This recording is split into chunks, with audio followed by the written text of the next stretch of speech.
Hello and welcome to Brick Speak.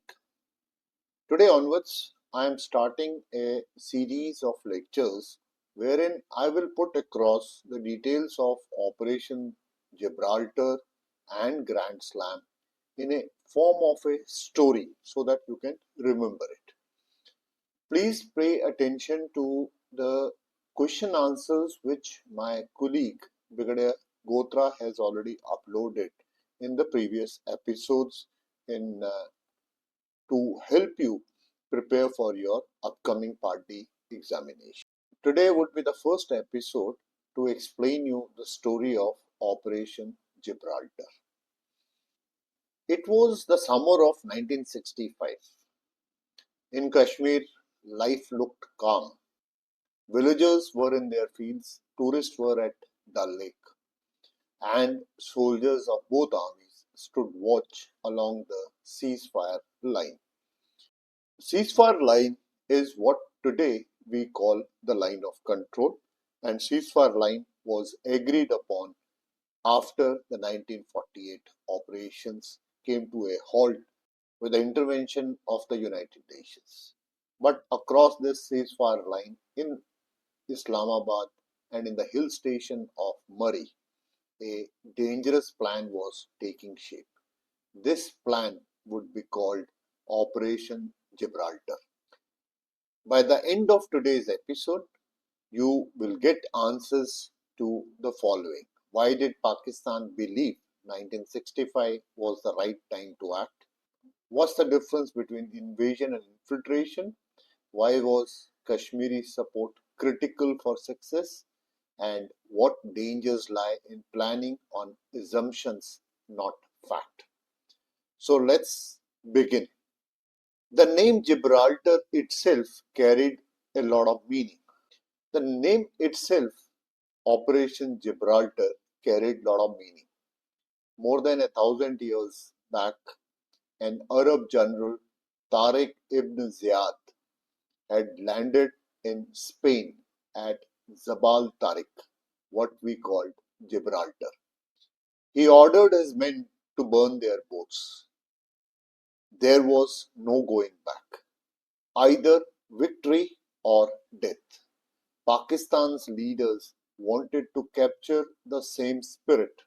They imagined a point of no return in Kashmir, where their men would go in, ignite an uprising, and never look back. At the center of this push was Zulfikar Bhutto, Pakistan's young and fiery foreign minister. He was restless and ambitious. Time is not on our side. India is getting stronger each year. This is what he felt about India. And why did he feel that way? First, India had been badly shaken by the 1962 defeat against China. Second, Prime Minister Jawaharlal Nehru had died in 1964. His successor, Lal Bahadur Shastri, looked small and soft to the Pakistani leadership.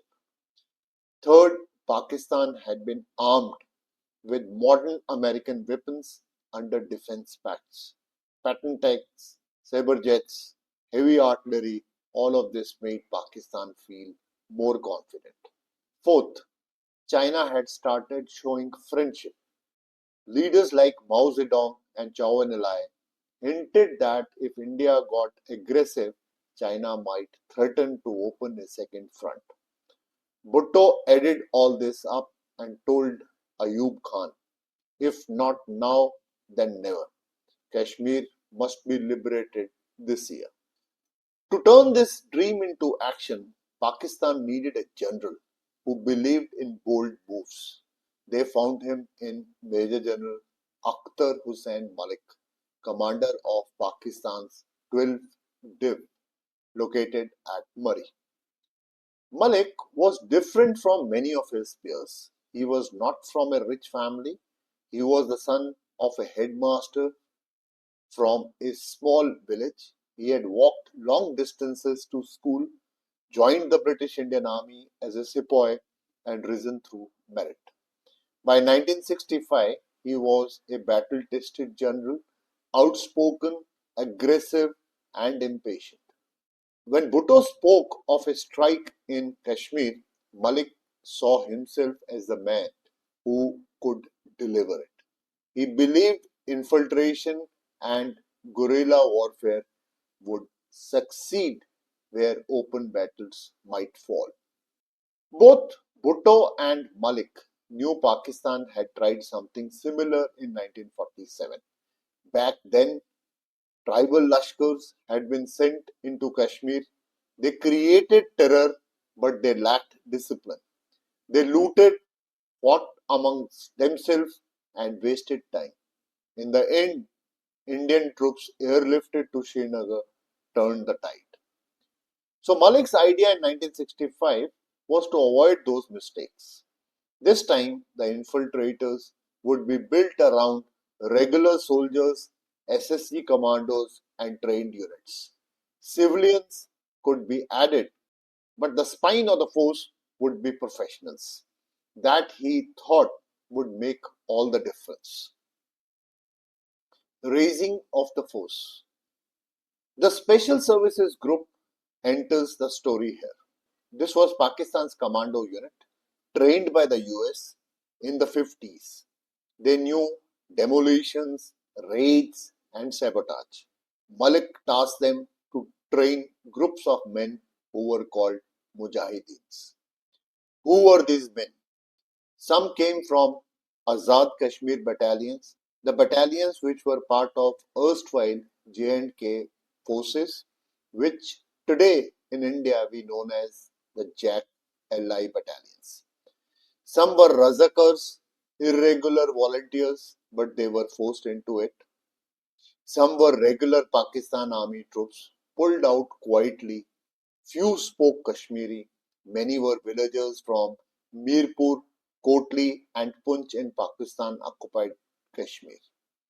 But Malik believed that once they entered Indian territory, local Kashmiris would rally behind. At this point, let me explain what is the difference between infiltration and invasion. Normally, when we think of war, we think of invasion. Tanks rolling, artillery fire supporting, and columns advancing. Infiltration is the opposite. Here, small teams slip across secretly in civilian dress or light uniform. They avoid direct battles. They hit soft targets, bridges, supply dumps, small posts. They melt back into forests. Infiltration depends on surprise and local support. If locals join you, you multiply. If locals reject you, you sink. This is the essence of what Pakistan was trying in 1965. To give the operation shape, Malik divided the infiltrators into 10 forces, each named after historic Islamic warrior. Let me walk you through them slowly. Pay attention to the map which I have borrowed from Colonel Ajay Raina. Salahuddin force, the main effort aimed at Srinagar. Tariq force to move towards Sonamarg, Zozilla, Dras, Kargil. Jacob force, Minimurg region. Murtaza, Kail. Qasim force, Kupwara, Gurez, Bandipura. Khalid force, Trigam, Chaukibul. Nusrat force, Tithwal region. Ghaznavi force, Rajouri, Naushera and Mender. Babar force, Kalidhar range and Chhamp. Sikandar force to cut Jammu Pathankot road. Each of these columns had a company size corps. A major usually commanded it. Captains led subunits with one or two JCOs and about 80 to 100 men in each company. The larger forces were Salahuddin and Ghaznavi, which had more strength. These infiltrators carried rifle, LMGs, mortar, even Belgian 83 rockets. Wireless sets on mules gave them communication. All Pakistani markings were removed. Each man got civilian clothes, jungle boots, 200 to 300 rounds, grenades, and enough rations to last weeks. What was the grand plan? The timing was deliberate.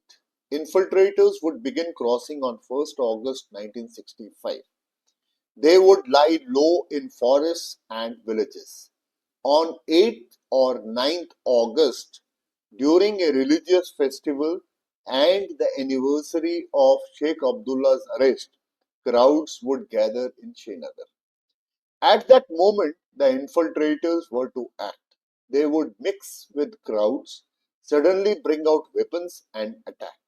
Their first targets were radio station, Srinagar airport, government offices, military depots. Once these were in their hands, a revolutionary council would be announced. The message would go out: Kashmiris have risen. Pakistan has nothing to do with it. Pakistan would then be in position to assist if India reacted. This was not only a military move, it was also a psychological operation. The whole aim was to show the world that an indigenous revolt has begun. Let's see what was on paper and what was the reality. On paper, 10 forces looked neat. In reality, these were scattered groups, at best 8,000 to 10,000 men. By contrast, India had 3 divisions in J&K. If locals did not support, these infiltrators were like drops of water in a desert. An order of battle is a plan, but the battlefield is the test. Crossing the ceasefire line. Finally, we come to the moment. On the night of 1st August 1965, infiltrators began to slip across. They crossed rivers, climbed snow passes, and moved through thick forests. From Jammu in the south to Kargil in the north, the line was alive with silent movements. At Kotli, General Akhtar Malik gave his final address. He told the men, "This is your last chance to liberate Kashmir."